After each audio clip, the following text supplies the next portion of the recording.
अस्सलाम वालेकुम dear students. Last video में हमने सेक्स डिटर्मिनेशन की बात की थी।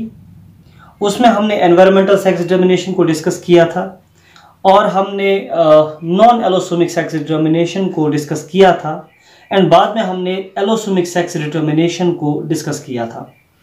हमने एलोसोमिक में XX and XY type sex determination देखा था, जिसमें X chromosome and Y chromosome होते हैं सेक्स क्रोमोसोम्स।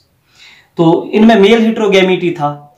उसके बाद फीमेल हिट्रोगैमिटी की बात आई तो उसमें हमने ZW and ZZ sex determination पढ़ा था।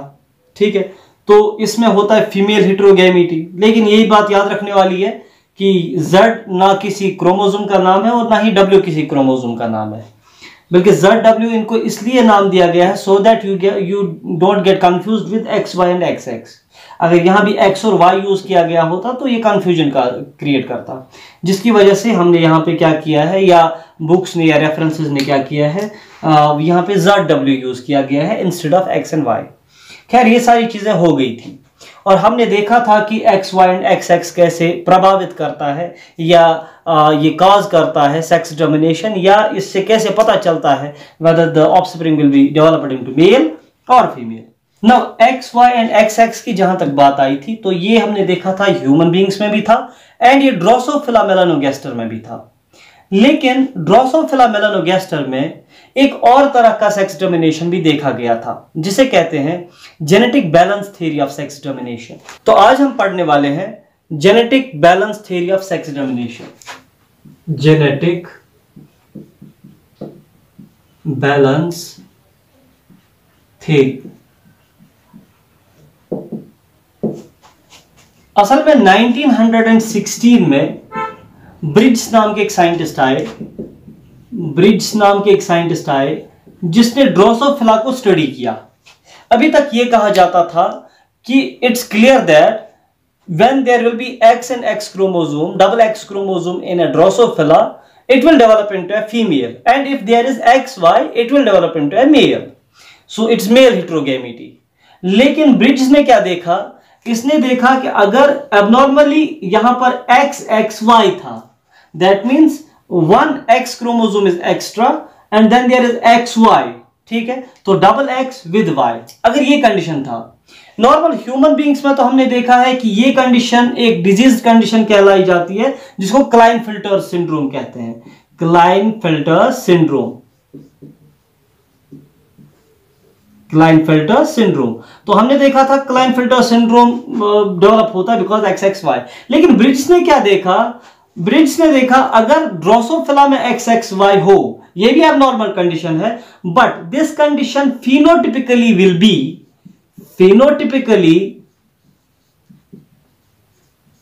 this condition in the Drosophila may lead to female characters, so it is phenotypically a female।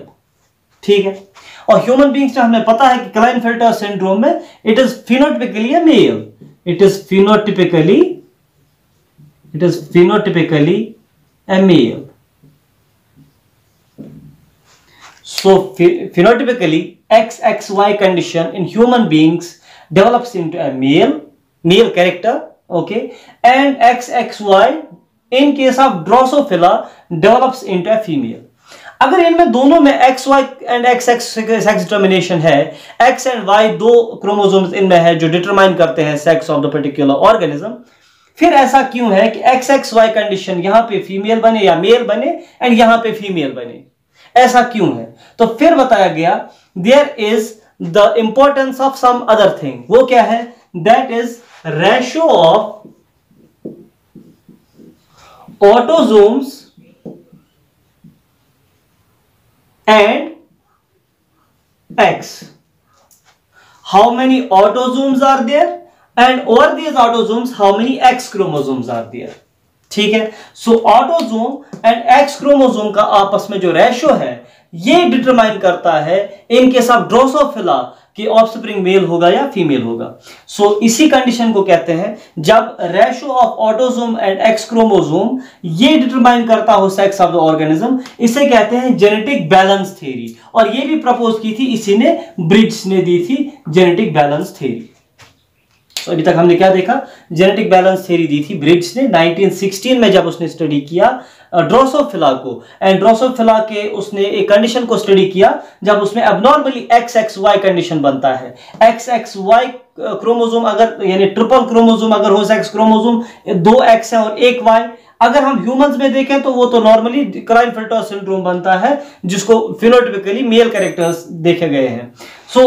लेकिन अगर हम देखेंगे ड्रोसोफिला में, तो ड्रोसोफिला में एबनॉर्मली देखा गया है अगर XXY इन एबनॉर्मल कंडीशन अगर ये हो तो फिनोटाइपिकली फीमेल बनता है। तो उससे क्या हुआ, उसने स्टडी किया, फाइनली उसे पता चला not only the presence of X और absence of X or presence of Y or absence of Y, but there is the ratio of autosome versus the particular X chromosome which determines the sex of the Drosophila. तो अब genetic balance theory में क्या देखा गया, चलो ratios को study करते हैं। रेशियोज में स्टडी करते वक्त अगर ऑटोसोम और X क्रोमोसोम इसका रेशियो था less than 1, that means 0.5, if the ratio of autosome versus X chromosome was 0.5, then the offspring will be male, it will develop into male. और अगर ड्रोसोफिला में X is to A ratio था 1 के बराबर, then the organism phenotypically will be a female। ठीक है, अब अगर ये X over A रेशियो था इक्वल टू 0.5 से 1 के बीच में कोई value, between 0.5 and 1, so if it was 0.5 to 1 इन दोनों के बीच में, then the offspring will be male or female, it will be a gynandromorph, it will be a gynandromorph,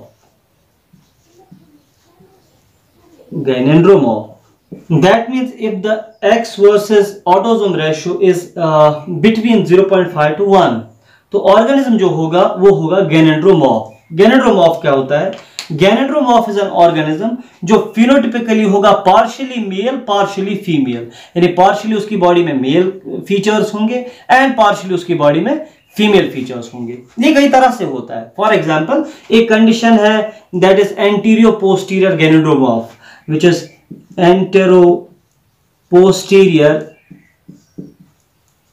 गैनेंड्रोमॉर्फ।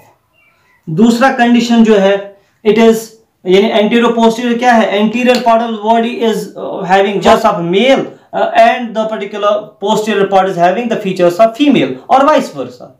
Now there is one more thing, there is bilateral gynandromorph. Bilateral gynandromorph, bilateral gynandromorph जो होता है इसमें body चूंकि bilaterally symmetrical होती है Drosophila में, it's a fruit fly, it's an insect, bilaterally symmetrical, so right side of the body और one side of the body is having the male features and other side of the body is having the female features, so this is called as bilateral gynandromorph. So then there is the third one, sex piebald। इसका मतलब होता है organism जो है वो phenotypically female है, पूरी body phenotypically female है, बट उसमें कुछ ऐसे पैच हैं बॉडी में जिन पैच में जो स्किन होता है और बाकी चीजें जो होती है that resemble to that of a male. So there are patch जो मेल लाइक कैरेक्टर्स या फीचर्स के पैच बने होते हैं, otherwise the whole body is female like. So ये है गैनेंड्रोमॉर्फ। लेकिन बुक्स में अक्सर गैनेंड्रोमॉर्फ का ये नहीं मिलता, बल्कि उसमें वर्ड मिलता है intersex. So that means 0.5 to 1 अगर इसके बीच में सेक्स रेशियो था या ratio of the X versus A था, अगर इसके बीच में X वर्सेस A रेशियो था तो उससे क्या होगा, intersex organisms will be formed.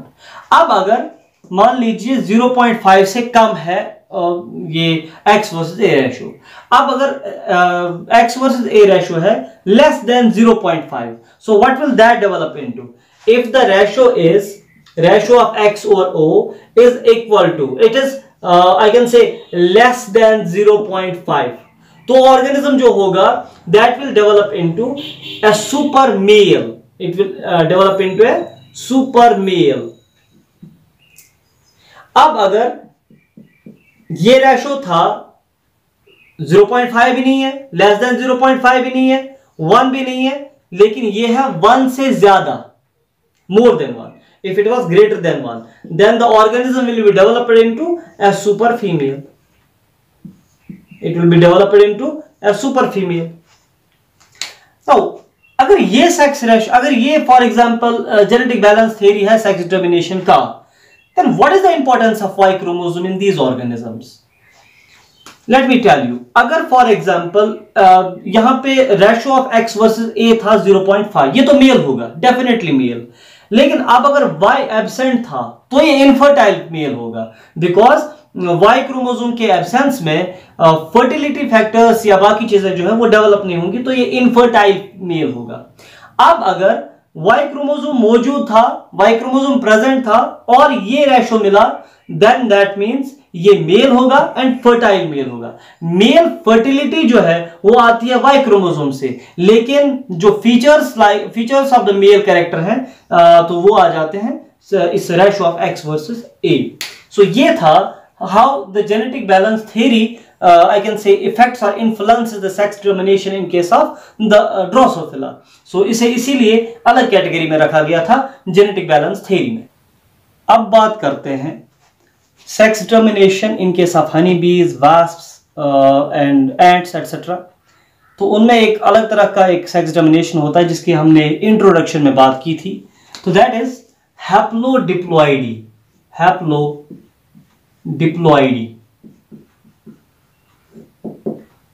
हैप्लोडिप्लॉइडी क्या है?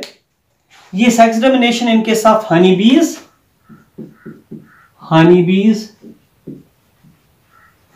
वास्प्स और एंट्स, इनमें पाया जाता है। इसमें होता क्या है, इसमें डिटरमाइन करता है whether the organism is haploid और डिप्लॉइड, ये डिटरमाइन करता है the gender of the organism. For example अगर हम हनी बीज को देखें तो जो मेल होते हैं वो असल में जीनोटिपिकली होते हैं haploid, they are haploid genotypically. And अगर फीमेल को देखें वो होते हैं डिप्लॉइड। नॉर्मली इस कंडीशन में क्या होता है, if the egg was fertilized, egg haploid होता है। अगर ये फर्टिलाइज हुआ था, इफ फर्टिलाइज्ड, तो it will develop into a female, ये डेवलप होगा फीमेल में, फाइन। बट अब अगर एग फर्टिलाइज नहीं हुआ तो फर्टिलाइज ना होने के बाद, बहुत सारे ऑर्गेनिजम्स में ये होता है एग फर्टिलाइज नहीं हुआ, it will be lost. But here the egg if not fertilized it also will be developed and it will be developed directly into a male. जब एग डायरेक्टली डेवलप होता है into male without fertilization, जहां sperm की जरूरत भी नहीं पड़ती, तो इस कंडीशन को कहते हैं एरेनोटोकी। एरेनोटोकी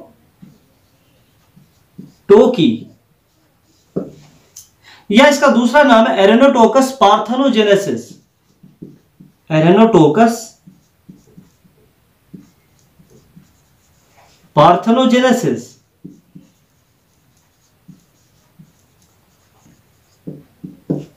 एरेनोटोकी और एरेनोटोकस पार्थेनोजेनेसिस ये कंडीशन है जहां पर अगर एग फर्टिलाइज नहीं हुआ then it will develop into male, और अगर एग फर्टिलाइज हुआ तो अलग चीज है, वो डेवलप होगा इनटू फीमेल।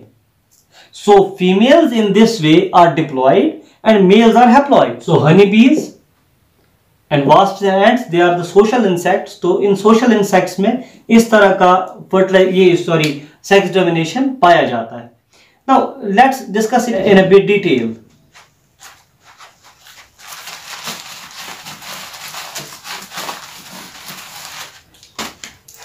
जो मेल हनी बी होती है, चलो हनी बी की ही बात करेंगे, male bees and female bees. Male bees haploid है, क्लियर। सो इसमें 16 क्रोमोसोम्स हैं, it has the number of chromosomes present in the male bee is 16 and the number of chromosomes present in the female bee, it's diploid, it's double of 16, it is 32.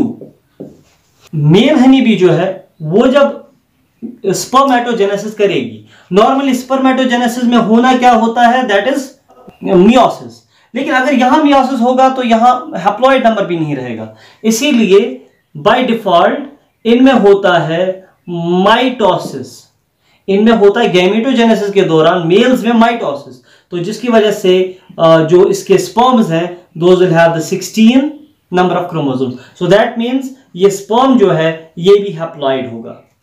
Fine, now जो female है इसमें meiosis होगा, it will undergo meiosis.